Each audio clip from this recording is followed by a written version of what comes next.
DDNK associations English academy and life banking service ಮುಧೋಳದಿಂದ ನಾವು ಇಲ್ಲಿ ಮೇಡಮ್ ಇವತ್ತಿನ ಈ ಇಂಗ್ಲಿಷ್ ಸೆಷನ್ನಲ್ಲಿ ಬೇಸಿಕ್ ಇಂಗ್ಲಿಷ್ ಕೋರ್ಸಲ್ಲಿ ಬರುವಂತಹ ಆರ್ಟಿಕಲ್ಸನ್ನು ನಾವು ಕಲಿಯೋಣ.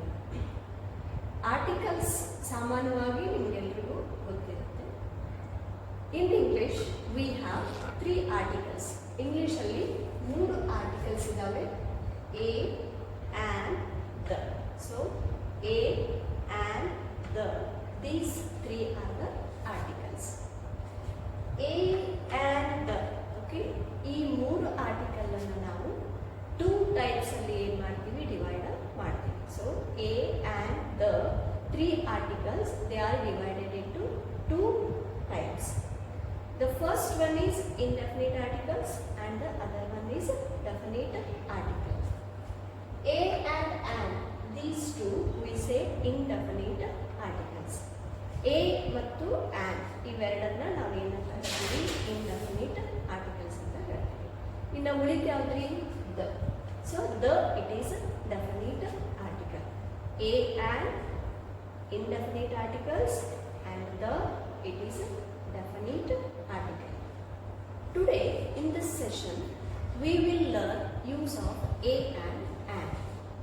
See, when we speak English or when we write English, ಇಂಗ್ಲೀಷನ್ನು ಬರೀಬೇಕಾದ್ರೆ ಅಥವಾ ಇಂಗ್ಲೀಷನ್ನು ಮಾತನಾಡಬೇಕಾದ್ರೆ ಸಾಮಾನ್ಯವಾಗಿ ಬಹಳಷ್ಟು ಜನರಿಗೆ ಏನಿರುತ್ತಂದರೆ ಈ ಆರ್ಟಿಕಲ್ಸದ ಬಳಕೆಯ ಏನಿರುತ್ತೆ, ಕನ್ಫ್ಯೂಷನ್ ಇರುತ್ತೆ. ಓಕೆ, ಆದ್ದರಿಂದ ಇಲ್ಲಿ ಆ ಕನ್ಫ್ಯೂಷನನ್ನು ಹೋಗಲಾಡಿಸುವಂಥ ಒಂದು ಪ್ರಯತ್ನವನ್ನು ನಾವು ಮಾಡೋಣ. So first we will see indefinite articles a and an. A and these two, they are indefinite articles. To use a and an, we should use, a ಮತ್ತು an ಅನ್ನ ಇವೆರಡನ್ನು ನಾವು we use with countable and singular nouns. Singular noun, it's very clear, ನಿಮ್ಗೆಲ್ರಿಗೂ ಗೊತ್ತಿರುತ್ತೆ. Singular means only one. ಕನ್ನಡದಲ್ಲಿ ನಾವು ಏಕವಚನ ಅಂತ ಹೇಳ್ತೇವೆ.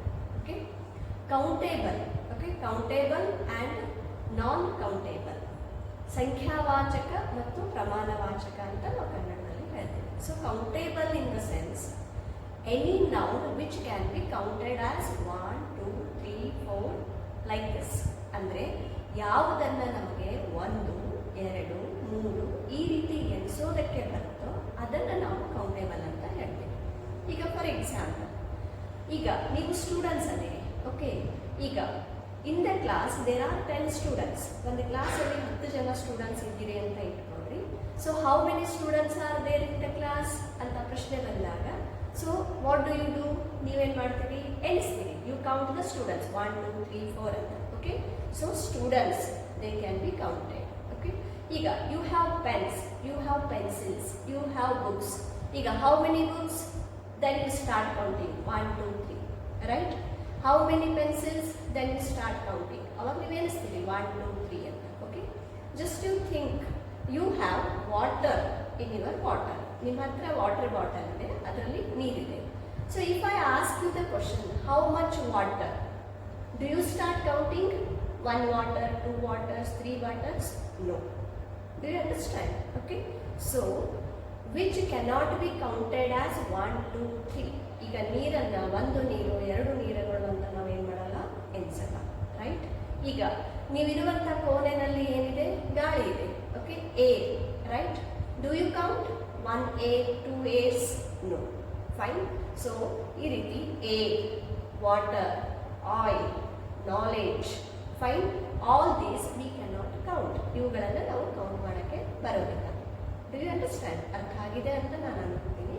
ಆದ್ದರಿಂದ ಇಲ್ಲಿ ಈಗ books, pens, pencils, students, girls, ಇದೆಲ್ಲ ಏನಿದು countable.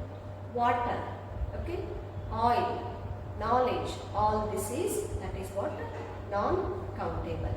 Okay, and to make the difference between this countable and non countable, ಇದಕ್ಕೆ ಇನ್ನೊಂದು ಡಿಫರೆನ್ಸನ್ನು ನಿಮ್ಗೆ ಮಾಡಿ ಹೇಳೋದಾದರೆ, what is countable, it has a plural form. ಯಾವುದು ಕೌಂಟೇಬಲ್ ಇದೆಯೋ ಅದಕ್ಕೆ ಪ್ಲೂರಲ್ ಫಾರ್ಮ್ ಇರುತ್ತೆ. ಈಗ ಒಬ್ಬನೇ ಹುಡುಗ ಇದ್ದಾಗ ಏನಂತೀರಿ, ಬಾಯ್ ಅಂತೀರಿ. ಅದೇ ಒಂದಕ್ಕಿಂತ ಒಬ್ಬರಿಗಿಂತ ಹೆಚ್ಚಿದ್ದಾಗ ಏನಂತೀವಿ? ಬಾಯ್ಸ್.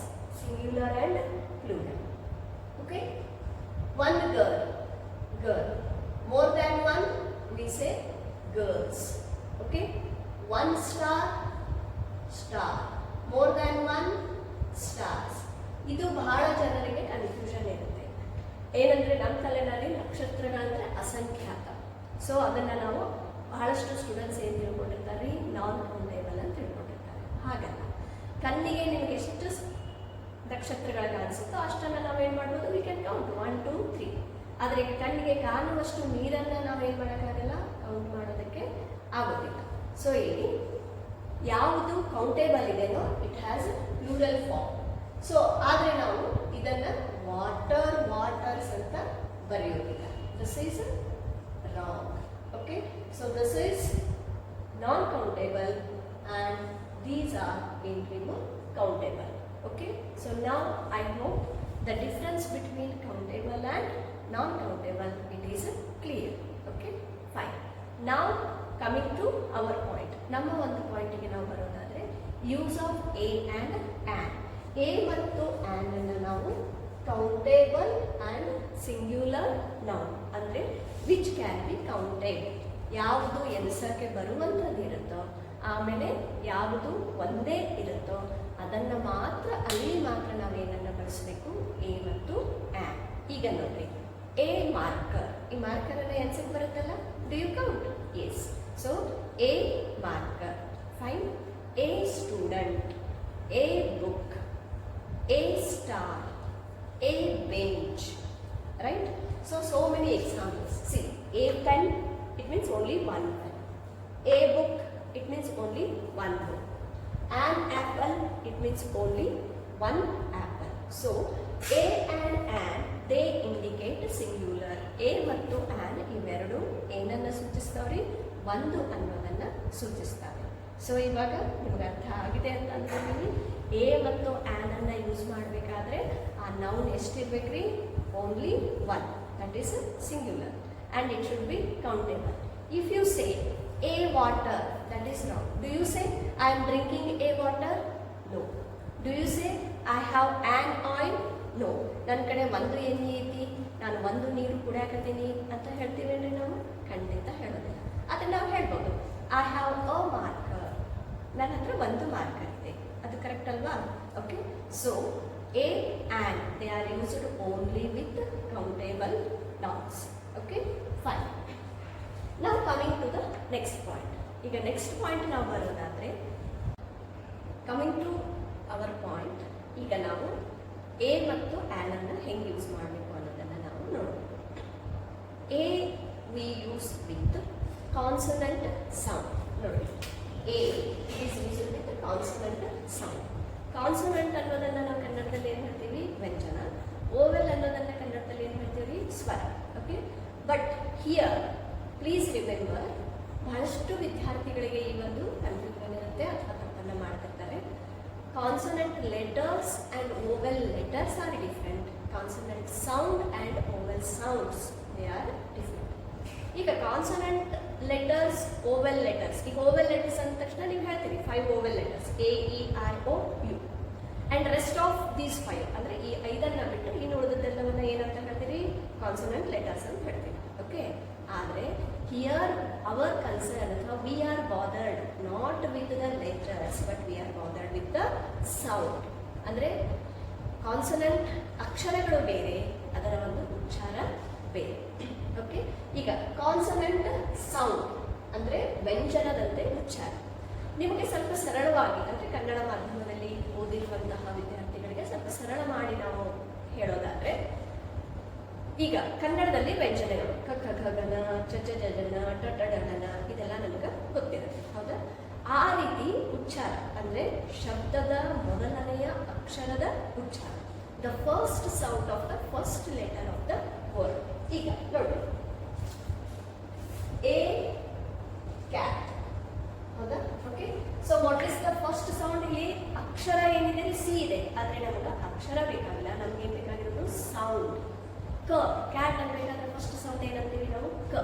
ಓಕೆ, ಸೊ ಕ it is a consonant sound. Okay, ಇಲ್ಲಿ ನೋಡಿ, box. right? Box. What is the first sound? Letter is B, fine. But what is the first sound? Adre alliruvanತಹ first sound entry B, box, right? B, K, right? Cat, K, right? So ಇಲ್ಲಿ ನೋಡಿ, in these two examples, ಇವೆರಡು examples ಅಲ್ಲಿ ನಮಗೆ confusion ಇಲ್ಲ. ಯಾಕಂದ್ರೆ letter is also consonant and sound is also consonant. But look at this example. ಈ ಒಂದು example ಅನ್ನು ನೋಡಿ. See, what do you say? How do you read it? Then ನಾವು ಹೆಂಗೆ ಓದ್ತೀವಿ? A European, right? European. Look at the letter. The first letter it is E. ಹೌದಾ? First letter ಏನಿದೆ ರೀ? ಇ ಇದೆ. ಸಾಮಾನ್ಯವಾಗಿ ವಿದ್ಯಾರ್ಥಿಗಳು ಈ ಅನ್ನು ನೋಡಿದ ತಕ್ಷಣ ಏನಂದ್ಬಿಡ್ತಾರೆ? An European. ಆದರೆ letter is E, fine. But look at the sound, ಅದರ ಒಂದು ಉಚ್ಚಾರವನ್ನ ಒಂದು ಸತಿ ನೀವು ಯುರೋಪಿಯನ್ ಅನ್ನೋದನ್ನ ನೀವು ಕನ್ನಡದಲ್ಲಿ ಹೇಗೆ ಬರೀತೀರಿ ಅನ್ನೋದನ್ನ ನೆನಪಿಸಿಕೊಳ್ಳಿ. ಯುರೋಪಿಯನ್, ಎರಡವ ಯ, ಓಕೆ? ಸೊ ಯ, it is not a Oval sound, but it is a consonant sound. ನಾನು ಹೇಳಿದೆ ನಮಗಿಲ್ಲಿ ಅಕ್ಷರ ಮುಖ್ಯ ಅಲ್ಲ, ಏನು ಮುಖ್ಯ ರೀ? ಸೌಂಡ್, ಉಚ್ಚಾರ ಮುಖ್ಯ. So the first sound of the first letter, ಮೊದಲನೆಯ ಅಕ್ಷರದ ಮೊದಲನೆಯ ಉಚ್ಚಾರ ಏನಂತಂದ್ರಿ? ಯ, ಯುರೋಪಿಯನ್, ಯ, ಓಕೆ? ಸೊ ಯ, it is A consonant sound, ಇದು ವ್ಯಂಜನದ ಉಚ್ಚಾರ.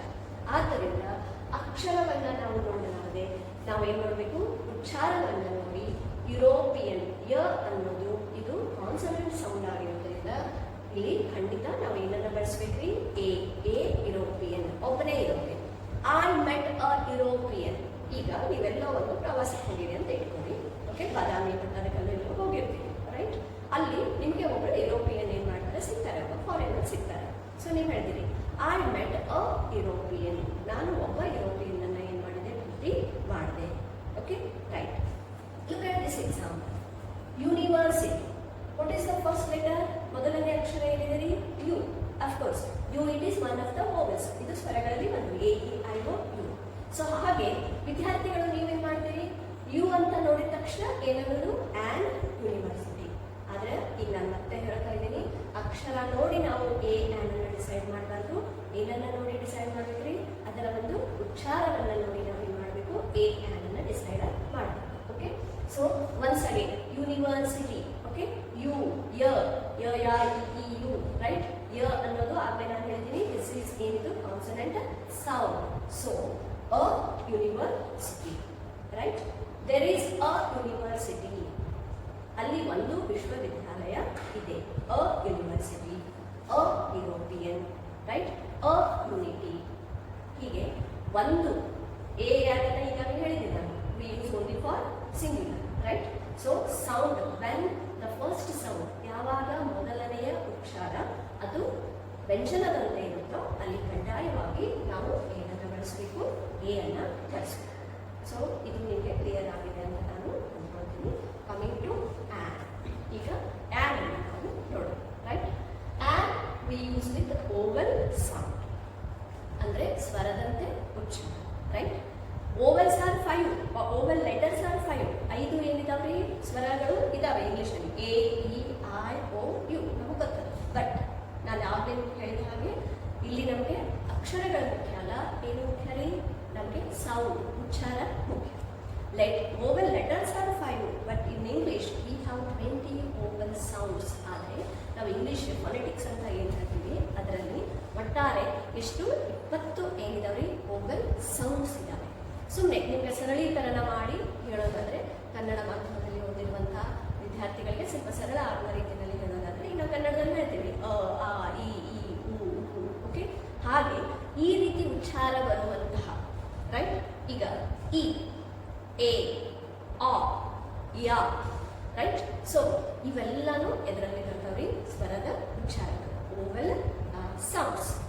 ಯಾವ ಶಬ್ದದ ಮೊದಲನೆಯ ಅಕ್ಷರ, okay?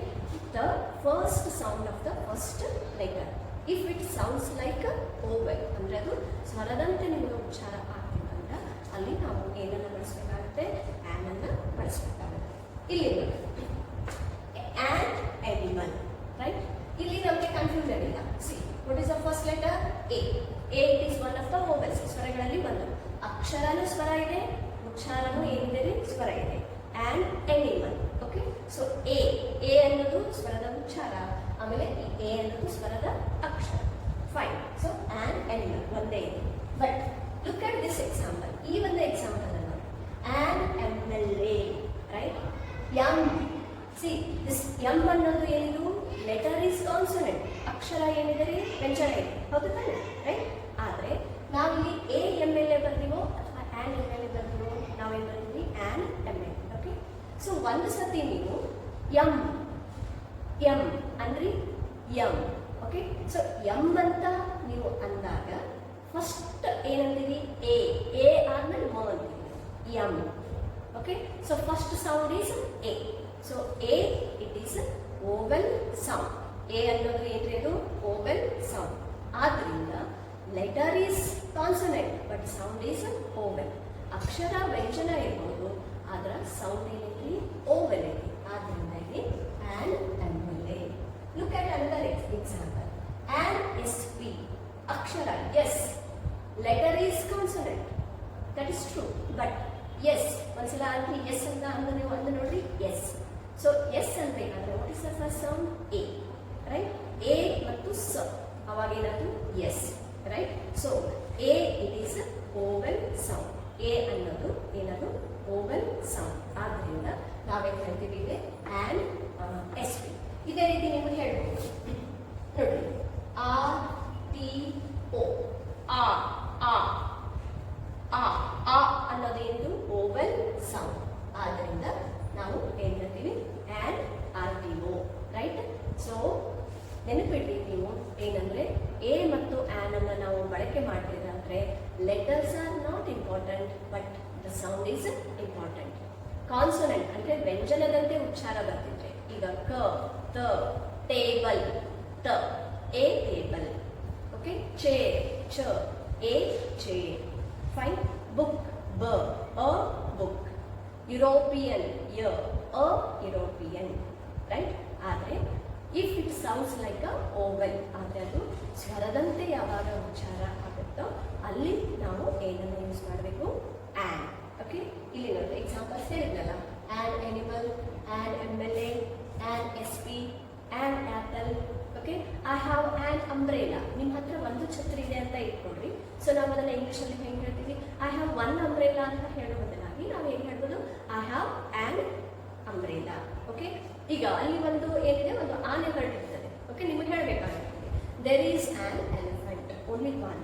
Okay, elephant, a an elephant. There is an elephant. Okay, I have seen an elephant. ನೀವು ಒಂದು ಆನೆಯನ್ನು ನೋಡಿದ್ದೀರಿ. ಓಕೆ, ನಾನು ಒಂದು ಆನೆಯನ್ನು ನೋಡಿದ್ದೀನಿ ಅಂತ ಹೇಳಬೇಕಾಗುತ್ತೆ. So how do you say? I have seen an elephant, right? So please remember to make the difference between a and an. Don't never think about, ಅಂದರೆ ನೀವು ಯಾವತ್ತೂ ಅದನ್ನು ಲೆಟರ್ಸ್ ಅನ್ನ ಯೋಚನೆ ಮಾಡಬೇಡ್ರಿ. ಏನನ್ನ ಯೋಚನೆ ಮಾಡ್ಬೇಕಂತ ಹೇಳಿದ್ರೆ ನಾನು ಸೌಂಡ್ ಅನ್ನ ಯೋಚನೆ ಮಾಡಬೇಕು. If it sounds like a consonant, a. If it sounds like vowel, that is an. ವ್ಯಂಜನದಂತೆ ಉಚ್ಚಾರವಾದರೆ ಎ, ಸ್ವರದಂತೆ ಉಚ್ಚಾರವಾದರೆ ದಟ್ ಈಸ್ ಏನದು? An. Okay, so I hope this session made it very clear to you how we use indefinite articles a and an. Thank you.